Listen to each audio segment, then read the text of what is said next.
Last month, Pirates of the Caribbean Curse of the Black Pearl celebrated its 20th anniversary. So now we're going to sit down and rank all 5 Pirates of the Caribbean films from the worst to the best.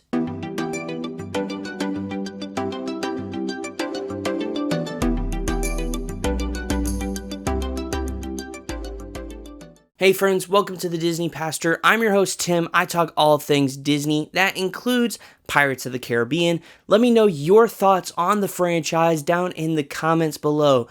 Specifically, what is your favorite Pirates of the Caribbean film? I'd love to hear it. Without further ado, let's dive into it. Kicking it off at number 5 is Pirates of the Caribbean Dead Men Tell No Tales. This one has its moments, right?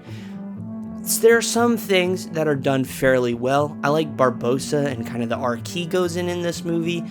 I do enjoy seeing Will and Elizabeth again. I mean, Elizabeth really isn't in it long, but I enjoy seeing Will in it again. However, the villain is very lacking in my opinion, and they also retcon a lot of the lore that was set up in the original trilogy, particularly surrounding the compass.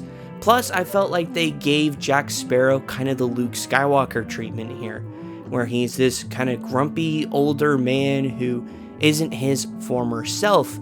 And as someone who is a massive Jack Sparrow fan, it didn't really sit well with me. Coming in at number 4 is Pirates of the Caribbean on Stranger Tides. This one does a much better job at really just honoring the original trilogy while adding some new flavors to it.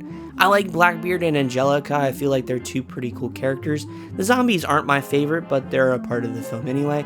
And while I'm not the biggest fan of Barbossa as kind of this privateer, so to speak, I enjoy the character arc he goes through because, man oh man, it is so satisfying in the end. The biggest downside with this film, though, is the relationship between Serena and Philip. It goes nowhere. Why a preacher guy would fall in love with a mermaid doesn't make sense. It also just doesn't work. Coming in at number 3 is Pirates of the Caribbean at World's End. There is a sizable jump between On Stranger Tides to At World's End for me. When I was a kid, when I was first watching these movies, this was probably my favorite because I love the big action in it. I enjoy just kind of the wrap up of the trilogy. It's a satisfying conclusion. The score for this is also the best of the franchise, in my opinion. Take that with what you will. But I really love like this sort of good versus evil. I'm putting this in quotations because Pirates and the East India Trading Company, neither side's really good. Both sides are kind of bad, but it's this anti-hero, anti-villain sort of battle that happens in this movie. I love the arc Davy Jones has. I love the arc a lot of these characters have. I love the dynamic between Jack Sparrow and Captain Barbossa. I think it's really well done. There should be a captain in there somewhere. Excuse me, Captain Jack Sparrow. Overall, it's a great movie. I mean, I have so much fun with this. It is a little weird because of all the like Davy Jones locker, Jack Sparrow hallucination stuff.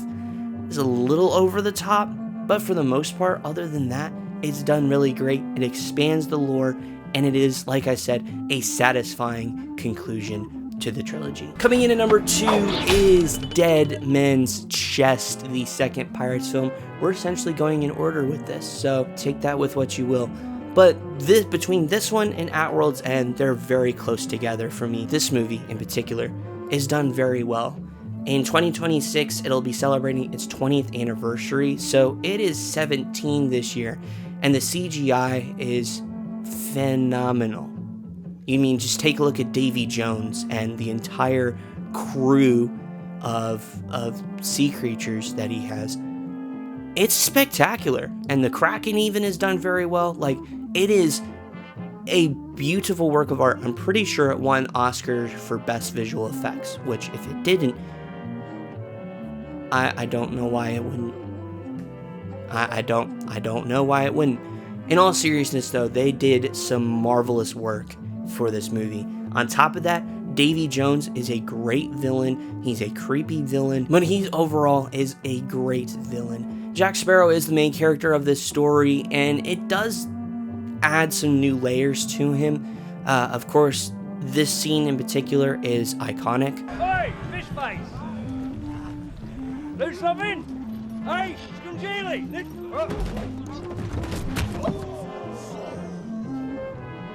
Got it!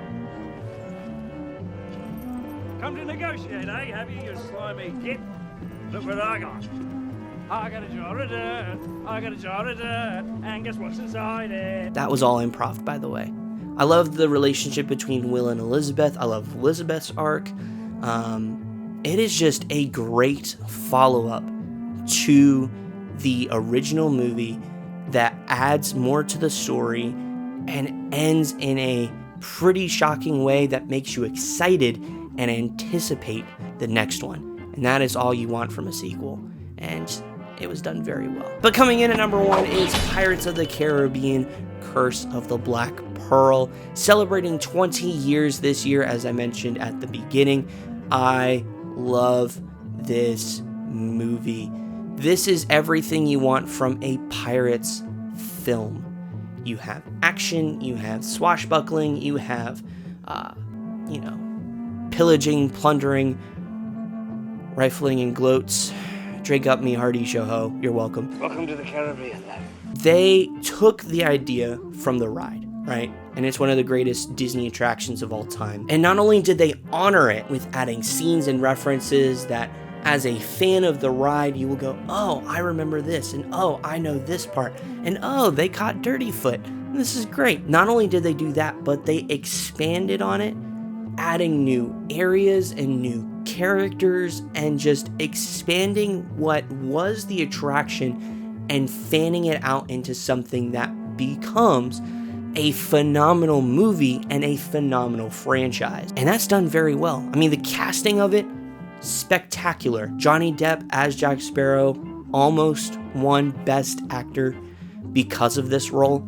And Jack Sparrow... There should be a captain in there somewhere. Captain Jack Sparrow is my favorite Disney character of all time. Like, this movie has such an impact on my life because of this character. But also just the adventure that you take place, the music that's a part of it, and the story that they tell in this movie. It just makes it so much fun. Seriously, it is a masterful work in storytelling, and it is not only the best Pirates movie of all time. I'd venture to say it is one of the best Disney movies of all time. And in my personal opinion, it's one of the best movies of all time. There's just so much that goes into it. It's phenomenal. I love it. I could talk about it for hours, and it's one I have on regularly in my house. Overall, this is one of the best franchises of all time. I love the original trilogy, Pirates 1, 2, and 3. It's probably my favorite trilogy. I don't think it's the best trilogy, but it definitely is my favorite. I love these movies so much. I love this franchise. I'm hoping, crossing my fingers, that we will see one more Johnny Depp Jack Sparrow adventure. Thank you all so much for watching. Again, let me know in the comments down below, what is your favorite Pirates of the Caribbean film? If you've seen all of them, go ahead and rank all of them. I'd love to talk to you about that. Remember, this list is just my list. I would love to know yours. If you enjoyed the video, please give it a big thumbs up. I'd greatly appreciate it. Helps me know what you like, what you don't like. And of course, if you're new to here, hi, welcome. We're glad you're here. Be sure to subscribe down below and hit the bell to be notified for more videos just like this one. I will see you all in the next video. Have a great day. Goodbye. Bring me that horizon.